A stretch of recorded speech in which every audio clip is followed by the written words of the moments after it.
अस्सलाम वालेकुम। शाह फैमिली पर के ईद उल अज़हा के व्लॉग में आप सबको बहुत बहुत वेलकम। तो ये एक रात पहले की वीडियो है जब हम हलवा पूड़ी की तैयारी कर रहे थे और ये हम पूड़ियों का आटा गूंद कर उसके पेड़े बनाकर ऑलरेडी रख रहे थे। इस तरह रखने से होता है कि सुबह बहुत जल्दी जल्दी पूड़ियाँ बनती हैं। तो इस तरह हमने उनको बना के ऑयल से थोड़ी सी कोटिंग करके हमने उनको गर्म कपड़े से कवर कर दिया था। ये हमारे चने बन रहे थे, साथ में हमारी ये मलाई बोटी तैयार हो रही थी। हमने इसके साथ पूड़ी पराठे बनाकर ईद चांद रात मनाई थी, पराठा रोल बनाकर। ये हमारी खीर थी। उसके बाद बस ये फाइनल टचेस करके ये हम ईद की नमाज़ पढ़ने जा रहे थे। माशाल्लाह हमने पूरी फैमिली ने ट्विनिंग की थी, ग्रीन ग्रीन के शेड हमने पहने थे माशाल्लाह। तो हमने इस दफ़ा ईद फॉस्टर पार्क में पढ़ी थी क्योंकि वहाँ थोड़ी सी लेट होती है। इस दफ़ा तो वैसे ही ईद का मजाक बना हुआ था, कहीं संडे मंडे ट्यूसडे, तो हमने ट्यूसडे को पढ़ी थी। तो हमने यहाँ कम्युनिटी सेंटर में पढ़ी थी।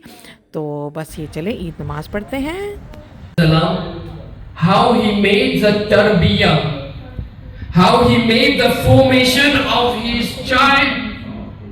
That ilaha illallah, Allah akbar. Shah family Perth की तरफ से आप सबको ईद मुबारक। ईद मुबारक। चलो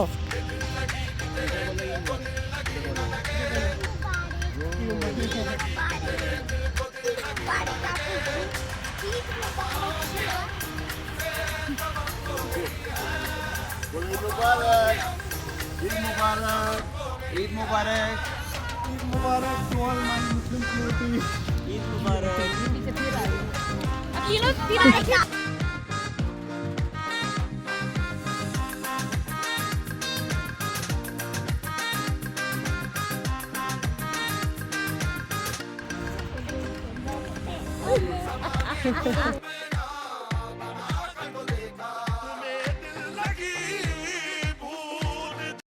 बस जी ईद नमाज़ पढ़ के घर आए तो बस जल्दी जल्दी पुलाव शुरू किया, हलवा शुरू किया। हलवा में आंटी ने मेरी बहुत हेल्प कर दी थी और एज़ यूजुअल बट प्याज़ों के साथ। आपने मेरे जो भी व्लॉग्स देखे होंगे बट प्याज ही काट रहा होता है।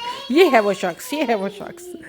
तो ये यहाँ पर अचारी प्याज बना रहा था। ये मज़े मज़े का मेरे पुलाव तैयार हो गया था। As usual pulao is a must. Halwa puri के साथ पुलाव ये कोई कॉम्बिनेशन नहीं होता, बट बच्चे खा लेते हैं तो इसलिए मैं बना लेती हूँ ताकि कुछ ना कुछ हो जो बच्चे भी खा लें। तो ये आंटी ने बहुत ज़बरदस्त हलवा तैयार किया था और उसके बाद बस हम ये अब सर्विंग की तरफ लग गए थे। तो ये हमारा क्विक सा सर्विंग का आप देख लें, हलवा पूड़ी चने।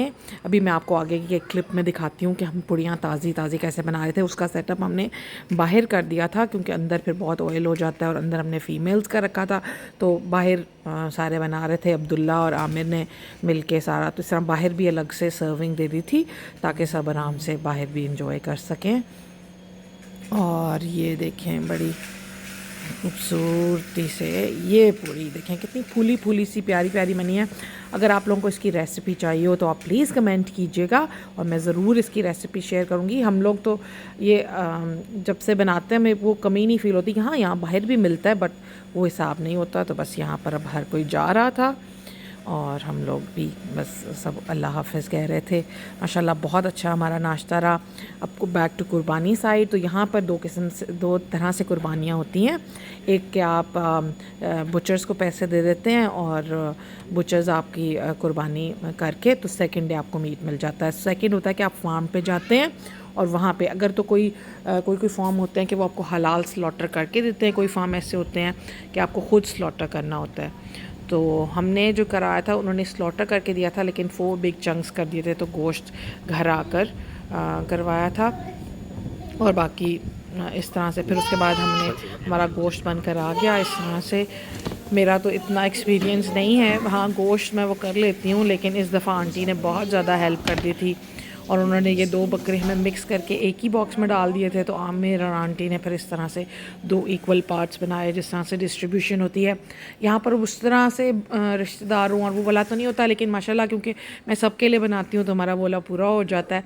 उसके बाद ये मैंने रात में ही ताज़ा कलेजी बनाई और हम क्या कलेजी बनी इसकी भी मैं रेसिपी शेयर कर सकती हूँ। पहली दफ़ा ऐसा हुआ कि मेरी कलेजी बहुत अच्छी बनी और इसमें एक आंटी ने एक सीक्रेट बताया था जिसकी वजह से सख्त नहीं हुई। तो बहुत मज़े की कलेजी बनी थी और इन लोगों ने माशाल्लाह फिर रात में बहुत इन्जॉय करके खाया एंड ईद बहुत अच्छी गुजरी अल्हम्दुलिल्लाह। है ना, ईद का मज़ा तो पाकिस्तान में ही है, पर मैं यहाँ पर पूरी कोशिश करती हूँ कि जो लोग यहाँ पर हैं वो पाकिस्तान को मिस ना करें और आप उसी तरह अपनी ईद इंजॉय करें। तो होपफुली आपने हमारा व्लॉग इंजॉय किया होगा। अपना बहुत ख्याल रखिएगा, दुआ में याद रखिएगा। अल्लाह हाफ़िज़।